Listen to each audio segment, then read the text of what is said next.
अध्ययनं श्रवणपठेयतिवरा महावाक्यजनार्दन सच्चिदानंद त्वं शरणं व्रजेश। यादवेन्द्रं दयादाता पुंडरीक्षा क्षीरसागर शयनं कमलनयनं नमस्तुते नमामि श्रीहरि। धैर्य से जिसको धारण किया जाता है, कर्ण पटुओं से जिनका पान किया जाता है, ऐसे सच्चिदानंद भगवान श्री यादवेंद्र सरकार को मैं नित्य ही चिंतन करता हूँ, नमन करता हूँ। जिनको नमन करने से मंगलादि मंगल तो हो ही जाते हैं, साथ ही में बहुत बड़ा बल मिलता है मनुष्यों को। प्रथम वंदना गणपति कीनी, गौरी गणेश सुमर ही अलीनी। जगदम्बा मैं तुम्हें मनाऊं, वीणा पुस्तक धारणी बुलाऊं। कंठ निवास करो जगदम्बा, शुद्ध बुद्धि गणपति तन अम्बा। शुद्ध बुद्धि देने वाले हैं और जगत में गणपति नाथ, और वीणा पुस्तक धारणी और छंद देव मुझे मात। प्रथम प्रणाम गुरु को कीनी, कमलेश्वर ही में सुमरण ली। कोड़ेश्वर बोले भंडारी, और शरण आपकी वाणी प्यारी। जो मुख से निकले आपके वह वाणी कहलाए, अमृत वाणी जानिए जो भारत में प्रगटाए। चारों युग में वाणी से और वेद गए प्रगटाए। ऋषि पंचमी सभी ऋषि को नमन करूं, और मैं वाणी वक्ता। ऋषिवर मुनिवर नमन करूं, मारकंड्य भगवान। मेरे गुरु है मारकंड्य और गौतम ऋषि संतान। कपिल मुनि जमदाग्नि गुरु वशिष्ठ का ध्यान। अत्रि एकलव्य सनक सनंदन जमदाग्नि परशुराम भगवान। काघभुसुंड गरुड़ नीलकंठ गति पाए। ब्रह्मा विष्णु महेश जगत गुरु उनको रहा मनाए। सब ऋषि रूप अखंड भवानी, पंचमी ऋषि रूप में जानी। गुरुवार गुरु तन प्रगटाया, शुभ अवसर भारत में आया। करो वंदना जगत में जगत गुरु गति जान। ब्रह्मवेता ऋषि मुनि की और सब भारत में संतान। ये भारत देश है, भगवान मार्कंडेय कहते हैं कि है देश देश के नृपालों, ब्रह्मवेताओं, संतों, राजा महाराजाओं और चक्रवर्ती सम्राटों, हिमालय की अज्ञात कंदराओं में तपस्या करने वाले ऋषि और मुनियों, मार्कंडेय भगवान की वाणी का ऋषि पंचमी पर अवतरण एक शुभ संकेत है। जब जब हो ये धर्म की हानि, प्रगटे ऋषि मुनि और ज्ञानी। और जन्म लेत प्रगटे अवतारा, और धर्म की रक्षा सूत्र निहारा। धर्म की रक्षा करे और नारायण ले अवतार। ऋषि मुनि आवाहन करते और ये वाणी का सार। जब जब भी धर्म की हानि होती है, अधर्म का बोलबाला होता है, ऋषि मुनि हमारी भगवान को बुलाने लग जाते। बुलाने से ही आता हूँ, सारे कष्ट मिटाता हूँ। जो सुमिरन करता है मुझको, उसका मंगल कर जाता हूँ। तो सबसे पहले मार्कंडेय ने मुझको लिया बुलाए। 11 वर्ष का बालक था और समझ नहीं कछु पाए। इतनी ही जिंदगी थी उसकी, वह कुछ मृत्युलोक के बारे में नहीं जानता था, पर मृत्युलोक में जन्म गया ईश्वर को वह पहचानता था।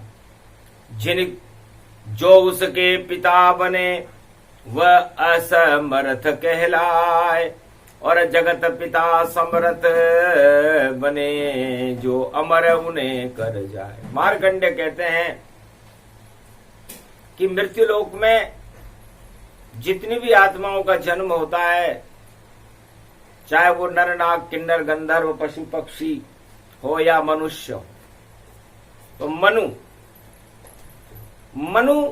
ब्रह्मा जब सृष्टि रचते हैं तो स्वयंभू मनु पहला मनु हुआ जो ब्रह्मा जी का पुत्र था, और उसके बाद हम उनकी संतान बनकर मानव बने।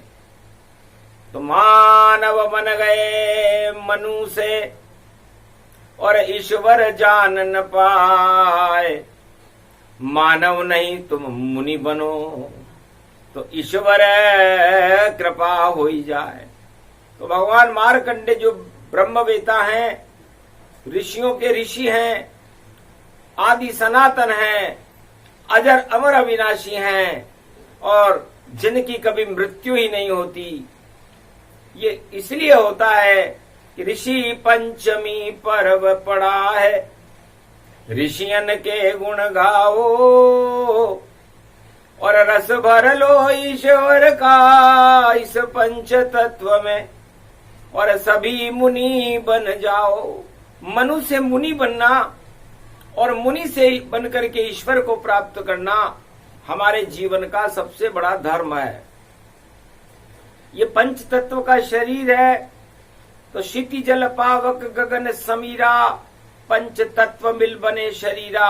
शरीर चाहे चींटी का हो या हाथी का हो या किसी मनुष्य का हो, नर का हो, नारी का हो, किन्नर गंधर्व किसी का भी हो, सब पंच तत्व से ही बनते हैं और पंच तत्व में ही मिल जाते हैं।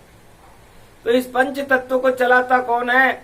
इस सूर्य और चंद्रमा को चलाता कौन है? इस सृष्टि को चलायमान कौन करता है? इनकी आत्मा कहाँ रहती है? वो परमात्मा कौन है? ये बड़े प्रश्न ऋषि मुनि और संतों के हृदय में तूफान ले रहे हैं, झकोरे ले रहे हैं कि उत्तर देगा कौन इनका।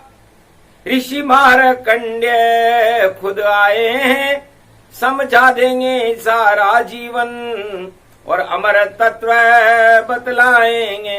तो अमर है केवल आत्मा जो ईश्वर का अंश, और बाकी जितने वंश हैं और नष्ट रूप गति वंश। बाकी तो जो वंश बनता है, आपका परिवार बनता है, आपके मित्र बनते हैं, आपका संसार बनता है, ये सब नष्ट होने योग्य वस्तुएं हैं। इसलिए हमें सबसे ज्यादा ध्यान हमारी आत्मा पर देना चाहिए जो पंच तत्व से नहीं बनती।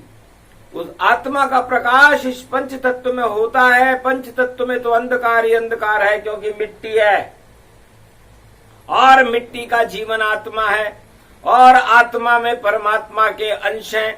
तो मन जीव और आत्मा इसका भेद बताऊं। ऋषि पंचमी महापर्व है उसको मैं समझाऊं। तो नारायण क्षीर सागर में रहते हैं। क्षीर सागर का मतलब होता है जहां पर शीतलता होती है, और उस शीतलता में नारायण रमण करते हैं। तो मीठा स्वरूप सागर का हो, मीठी तस्मयी कहलाती है। लक्ष्मी भी मीठी होती है जो नारायण के चरण दबाती है। और शेष वहां फूंकारे पर वह शांत रूप दर्शाता है जो नारायण प्रवचन कर अपने कानों में सुन पाता है।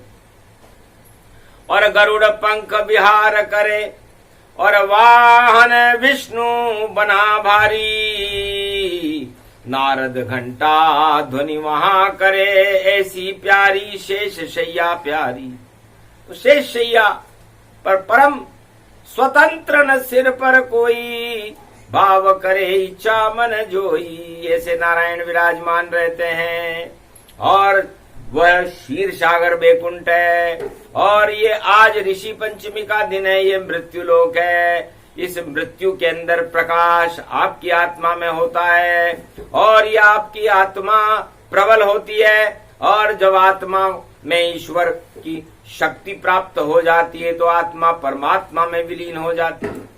तो मन किसे कहते हैं, आत्मा ब्रह्म किसे कहते हैं और जीव क्या है? जो भी समझे इस ज्ञान को बन जाए ऋषि समान और मुनि बन जाए मनु से और भूल जाए अज्ञान। तो आत्मा ब्रह्म स्वरूप है। जिस तरह ब्रह्म उगता हुआ सूर्य रहता है ब्रह्मांड में, उसे ब्रह्म स्वरूप कहते हैं। ब्रह्मा जी का रंग भी भगवा होता है और उस रंग में ही वो भगवान के दर्शन करते हैं जिसे ब्रह्म कहते हैं। तो 4 वेद, 6 शास्त्र और 18 पुराण ऋषि ब्रह्मा इस त्रिलोक में चारों युगों में प्रकट करते हैं और जो इस ब्रह्म को जान जाता है वो नारायण को जान जाता है और फिर आत्मा और परमात्मा के भेद समाप्त हो जाते हैं क्योंकि वो ब्रह्म रूपी आत्मा पर ब्रह्म रूपी परमात्मा में विलीन हो जाती है और जीव ब्रह्म से मिलकर के शांत हो जाता है और शांताकारम बन जाता है। और मन माया को जानिए और माया छलनी समान, छल छल करे हर पल में देखो और मन रूपी इंसान। तो ये मन चलायमान रहता है और ये भोगों पर चलायमान रहता है, अपने सुखों पर चलायमान रहता है और संसारिक वस्तुओं पर, भौतिक वस्तुओं पर चलायमान रहता है। तो मन की अधोगति ही जानो और इंद्री भोग मन का ही मानो। आत्मा भोग न करे इंद्री, आत्मा ब्रह्म समान। खान पान वह नहीं करती है, वह तो है भगवान। इसलिए आत्मा और भगवान में कोई अंतर नहीं है। और इंद्रियों में जो भोग होता है इंद्रियों के माध्यम से होता है और उस भोग को करने के लिए मन लालायित रहता है और इस मन को ये जीव चलाता है। तो जीव चले जब मन की ओर तो भोगों में फंस जाएगा और 10 इंद्री में फंस जावे तो कभी निकल नहीं पावेगा। और भोग यहाँ दल दल मानो कीचड़ सब कुछ हो जावेगा। अधोगति हो जावेगी तो 84 लाख योनि में फंस जावेगा। 84 लाख योनियों में फंसना पड़ता है, अधोगति हो जाती है और ईश्वर से बहुत दूर हो जाती है वो आत्मा। अब वो ईश्वर तक पहुंचे तो कैसे पहुंचे? और जो अपने इस मन को जीव इंद्री सहित आत्मा में ले जावे तो पर ब्रह्म परमात्मा की और असीम कृपा उसे मिल जावे। तो जितने मनु नर नारी जगत में मन और इंद्रियों को मोड़ो जीव सहित आत्मा की ओर। आत्मा में परमात्मा और वहां ब्रह्म रूप गति जोर। ब्रह्म प्रकाश है आत्मा ईश्वर का ही रूप। और मनु से मुनि बन जाओ सब तो ईश्वर ब्रह्म स्वरूप। तो मनु और मुनि में क्या अंतर है ये मार्कंडे भगवान बता रहे हैं कि मनुष्य तो अरबों जन्मते हैं, अरबों मर जाते हैं, लेकिन मुनि न हमने कभी मरते देखे न कभी उनको जीवन लेते देखा। वो तो अजर अमर अविनाशी हैं जो एक बार मुनि हो गया। तो आप लोग इस ऋषि पंचमी पर संकल्प लो कि हम आज तस्मई खीर का पान करेंगे ताकि खीर से आत्मा को बल मिलता है, शरीर को बल मिलता है, तेज बढ़ जाता है। भगवान के शब्दों को सुनने में और भगवान का ध्यान लगाने का सबसे शुभ दिन है ऋषि पंचमी। और बड़े बड़े ऋषि, दधिच्य ऋषि का जन्म ऋषि पंचमी के बाद राधा अष्टमी के दिन हुआ था, इसलिए बड़ा महत्वपूर्ण दिन है। उन्होंने अपने सारे शरीर की इंद्रियों को और हड्डी रूप बना डाला और उस हड्डी में इतनी शक्ति पैदा कर ली कि उस हड्डी को से इंद्र ने वज्र बना डाला। उस वज्र को कोई दानवता और नहीं काट कोई सकती है। इतनी शक्ति मिल गई दधिच ऋषि को जो उनकी हड्डी में रहती है। तो अग्नि रूप राधे बनी और अग्नि रूप दधिच। और दधि कितना सुंदर होता है, जो होता है सुपच्च। भगवान कृष्ण को भी दधिमती तो बरसाने वाली माता है, क्योंकि वो दूध और दही की बरसात करती है। और भगवान कृष्ण को दूध और दही बड़ी पसंद है। माखन मिश्री दूध दही सब करते कृष्ण पसंद। जहां भी आ जाए गंध उनकी तो आए कृष्ण तुरंत।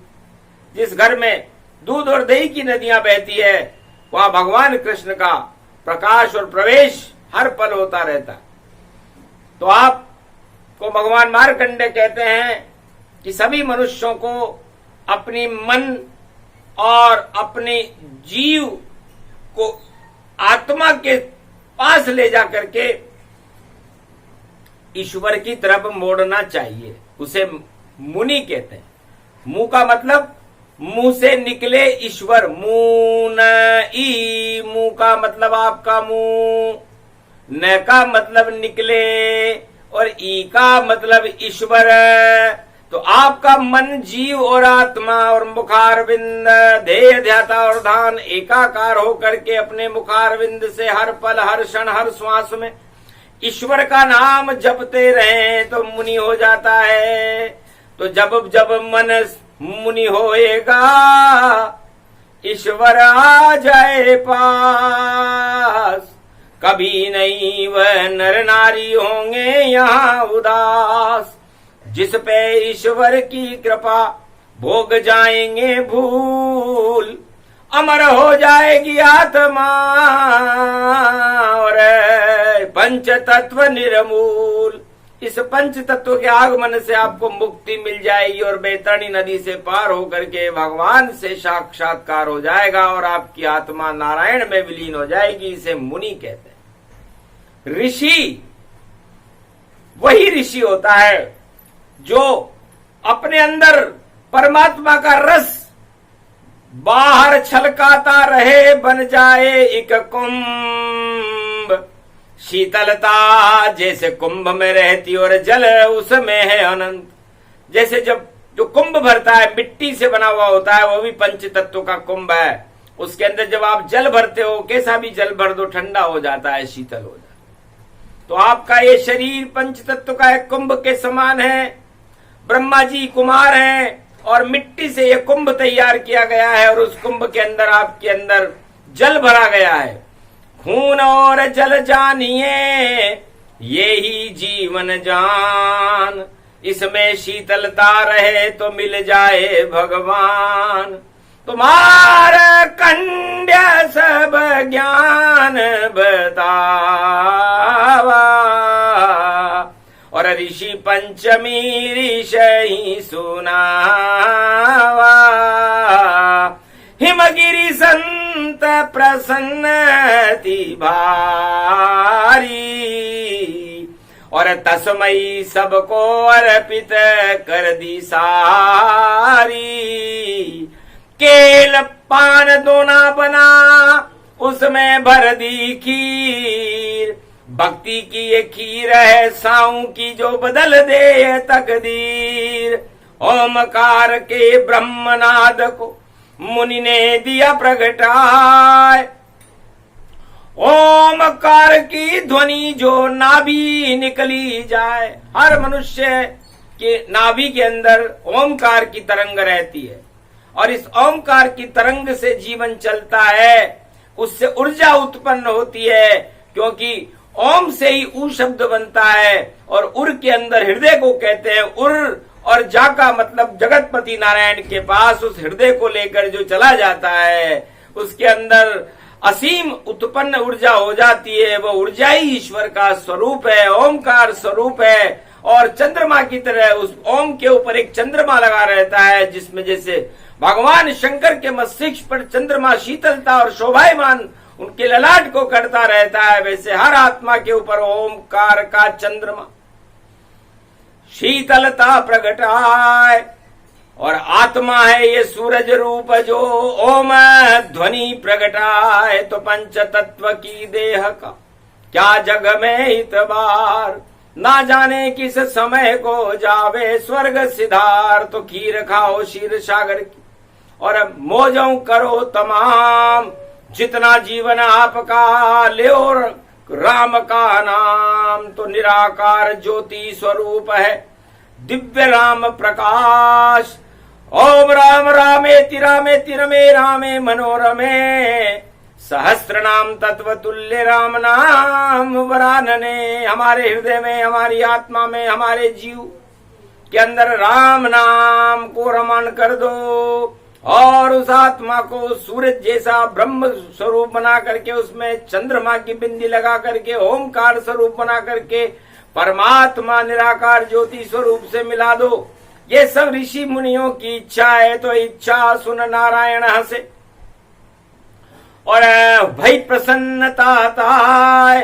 सारा जगत ही मुनि बन गया, ऋषि रूप हो जाए। अमृत रिसने लगा धरा पर और हुआ यहाँ अवतार। राम कृष्ण की धारा और गंगा शिव साकार। ब्रह्मा जी ने सृष्टि को साकार कर दिया और भगवान शिव ने गंगा को साकार कर दिया और भगवान नारायण ने अवतार को साकार कर दिया।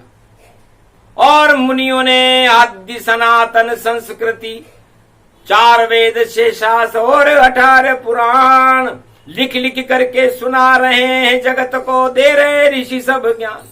तब ऋषियों ने सोचा कि ये सारी बातें 4 वेद शेष शास्त्र और 18 पुराण में अंकित कर देना चाहिए, ताकि भूत भविष्य वर्तमान में जो आत्माएं पैदा हों इस मृत्यु लोक में, उनको ये ज्ञान रहे कि हमें करना क्या है। तो एक ही लक्ष्य, एक ही ज्ञाना, जपते रहो सदा भगवाना। जीव मनोर आत्मा कर लो सब तुम एक, निराकार की ज्योति में और वही स्वरूप अनेक। तो वो एक भी है और अनंत भी है, उसके अनेक रूप हो जाते हैं, वापस एक हो जाता है। इस एकता सूत्र को ही नारायण पर ऋषि और परमात्मा का मिलन कहते हैं। आत्मा और परमात्मा का मिलन ही ब्रह्म का स्वरूप है। और ऋषि मुनि ऋषि पंचमी और देने लग गए ज्ञान। 8 तरह के राज मद निकल भगरे भगवान। भाग गए सब अंधियारे और हो गया दिव्य प्रकाश। ऋषि मुनि 7 तल में और धरती पाताल और आकाश में करते रहे प्रकाश। तो हिमालय की कंदराओं में से ऋषि मुनि अपनी ध्वनि ओमकार की तरंगों को धीरे धीरे धीरे धीरे धीरे छोड़ते रहे। ये हिमालय है, चुंबकीय क्षेत्र है, जहां पर कैलाश पर्वत है। ओम पर्वत जानिए और शिव का दिव्य स्वरूप, जो इसके दर्शन करे तो मान सरोवर रूप। उसका मान बढ़ जाता है, उसका सम्मान बढ़ जाता है और निराकार ज्योति स्वरूप ओमकार के दर्शन होने लगते हैं। इसे कहते हैं ऋषि पंचमी। तो मार्कंडेय ने कहा, जब मेरी उम्र 11 वर्ष 11 माह 11 दिन थी और मैं समय का इंतजार कर रहा था कि कब हो ये समय मेरा पूरा, मैं ईश्वर नाम न छोड़ूंगा और भवसागर के जितने भोग यहाँ उनसे मैं नाता तोड़ूंगा, नहीं रिश्ता उनसे जोड़ूंगा। देह पंच तत्व को छोड़ूंगा, मैं अजर अमर अविनाशी शिव को और इस मृत्युलोक में ढूंढूंगा। तो माता पिता बालक को लेकर आ गए थे उज्जैन महाकाल के मंदिर में और छोड़ गए बेचैन, बड़े बेचैन हो गए, बालक को मंदिर में छोड़ दिया। मारकंड्य को देख कर शिव ने योग लगाए, उमा ने योग लगा लिया, सन्नाटा मच जाए। भूख लगी जब बालक को मारकंड्य अश्रु बहाए, जोर जोर से चिल्लाने लगे कोई सुने वानाए। तब एक नारी गति पाई, उमा रूप सौंदर्य बताई, माँ की ममता उमड़ी जाई, बालक गोद में लही खिलाई, स्तन पान अपना करवाया, मारकंड्य अमृत होई जाया। जापे कृपा शिव शक्ति की और उमा भगवती जान, और कैसे काल वहां आ सके नहीं कर सके शमशान। थोड़ी देर में बालक को और भूखा शुदा शांत दिखाए, और खीर जैसा अमृत मिला तो शांत रूप प्रगटाए। बालक किलकिला रहा था, बार बार उस ममतामयी माँ के दर्शन कर रहा था जो शक्ति थी। बालक पे इतनी शक्ति आ गई तो बालक से कहा, बालक जीवन तेरा है नहीं और कर गया दूध का पान, अब तेरी रक्षा करेंगे महादेव भगवान। मैं तो जाऊं विजया बांटने और भोग शंकर को लगाऊं, यहां से बाहर तू जाना नहीं, चाहे कोई लाख प्रलोभन दिखाऊं तुझे, कोई कितना भी प्रलोभन दे, इस मंदिर से बाहर मत जाना। और योगनी अदृश्य हो गई और शिव भी हंसे प्रसन्न, और ये बालक थोड़ी देर में हो जाए मरणासन। इतने में काल भैंसे पे सवार यमराज वहां पर आया है। मंदिर में कैसे जाऊं मैं, ये यमराज समझ नहीं पाया है। मैं बालक को कैसे उठाऊं वहां से, और क्या ये चाल चलाया है। बालक को देने लगा प्रलोभन, पर बालक चक्कर में नहीं आया है। उसे झुंझुना दिखाया, खिलौने दिखाए, बड़े बड़े प्रलोभन दिए, लेकिन बालक जानता था कि उसकी मन, जीव और आत्मा ईश्वर और परमात्मा में लगी हुई थी, इसलिए देखा नहीं कुछ और नहीं सुनी कोई बात। अरे पल भर में ही कट गई और मृत्यु की वह रात। अंदर घुसा यमराज जब तो हुआ प्रकोप तत्काल, और त्रिशूल लेकर के काली और पड़ गई और हो गया रूप विशाल। भगने लगे यमराज तब, और काली भगी गति पाए, और त्रिशूल लेकर के देखो जगदम्बा प्रगटाए। हार मान ली यमराज ने और क्षमा करो तुम मात, गलती मुझसे हो गई, मैं खा गया तुमसे मात। तब वहां पर प्रसन्न शिव जाना और बालक रूप गोद में माना, मुंह में बालक लिया उठाई, किस कारण यहाँ यमराज तुम आई, कैसे प्रकोप शक्ति का जाना। तब बोला यमराज माना, बालक लेने आया था पर नहीं इजाजत लीन, मंदिर में घुस गया था इस कारण प्रकोप ये कीन। तब कहा किसको लेने आए, वह बालक मेरे मुंह में है, और अजर अमर हो गया वो बालक। अब अमर रूप बालक वह तुम्हारा कंड अमर हो गए और महाकाल गति पाए। अरे महाकाल की कृपा से अमर रूप प्रगटाए, दूसरे शिव बन गए मारकंडे, क्योंकि मारकंडे ने मुनि बन गए मनु से, और ईश्वर का ध्यान लगाने से सारी इंद्रियों का, दसों इंद्रियों का, मन का और आत्मा का मिलन करके परमात्मा में लो लगाने का परिणाम ये हुआ ऋषि पंचमी को कि मारकंडे अमर हो गए।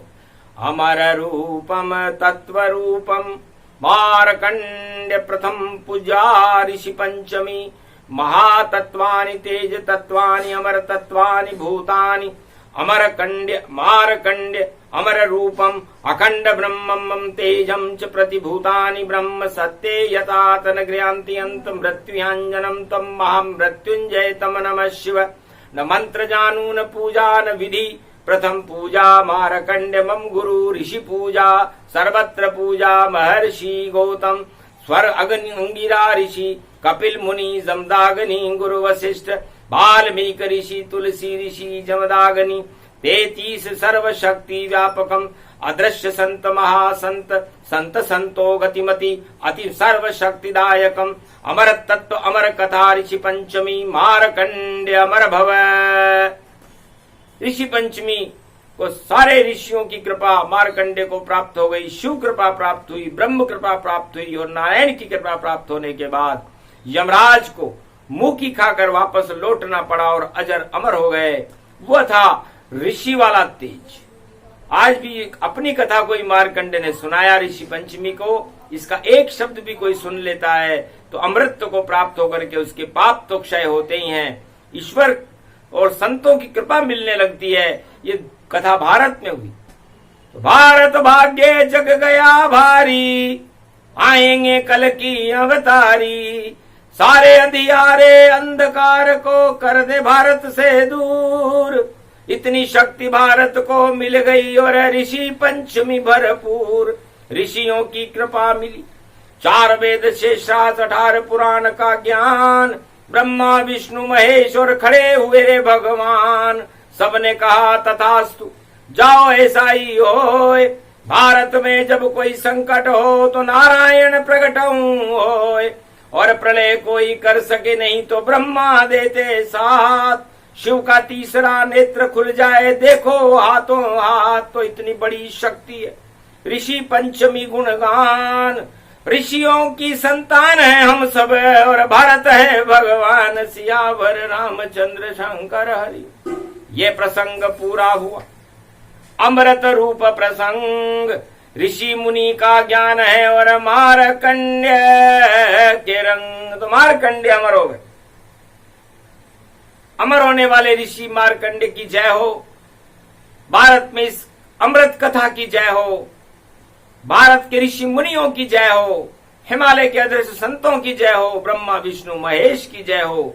और जितने भी ऋषि मुनि हैं, महर्षि गौतम की संतान वंश में इस समय ये वाणी का अवतरण हो रहा है, तो शिव रामायण का भारत में प्रकाश हो, सारे संसार में उसकी जय जयकार हो, राम और कृष्ण का झंडा ऊंचा रहे। भारत भगवान का देश है, भगवान की जय जयकार हो करके हम सभी सवा अरब भारतवासी हमारे 10 इंद्रियों को, हमारे मन को आत्मा की तरफ ले जाएं, ईश्वर की तरफ ले जाएं, मनु से मुनि बने और परमात्मा को प्राप्त करके परमात्मा की कृपा प्राप्त करें। क्योंकि ये शुभ दिन गुरुवार को आज भारत में प्रकट हो चुका है, तो सब के लिए ये ज्ञान है, कर लो इसका पान और ईश्वर कृपा हो जाएगी, बोले मार्कंड्य भगवान। ये प्रसंग जो भी सुन ईश्वर कृपा मिल जाए, दर्शन ईश्वर के करो तो मंगल भक्तों पाए। भक्त और भगवान का रिश्ता बड़ा अटूट, शुभ शुभ शुभ शुभ घड़ी है, ये समय जाए नहीं छूट। छोड़ो राज ताज सब, ये तो कांटों के ताज, विषम पितामह जैसे बन जाओगे और प्राण न छूटे ताज। विषम पितामह के प्राण छूटे नहीं थे, कांटों की सैया पर भी नहीं छूटे थे, क्योंकि राजमहल का, मदों का, दुर्योधन के, अन्न के वंश का खून जिनके शरीर में था उसको पूरा बहाया था। तब जाकर के उनका राजमद समाप्त हुआ और भगवान के दर्शन हुए गंगा पुत्र को। और गंगा पुत्र भगवान भीष्म ने मकर संक्रांति उत्तरायण सूर्य में इच्छा मृत्यु से अपनी इच्छा से अपनी देह का त्याग कर। तो भीष्म पितामह से सीखो कि उन्होंने अपनी देह का त्याग कर दिया। इस देह में ही तो आपके अवगुण और सद्गुण हैं, तो अवगुणों का त्याग किया, सद्गुणों का नहीं।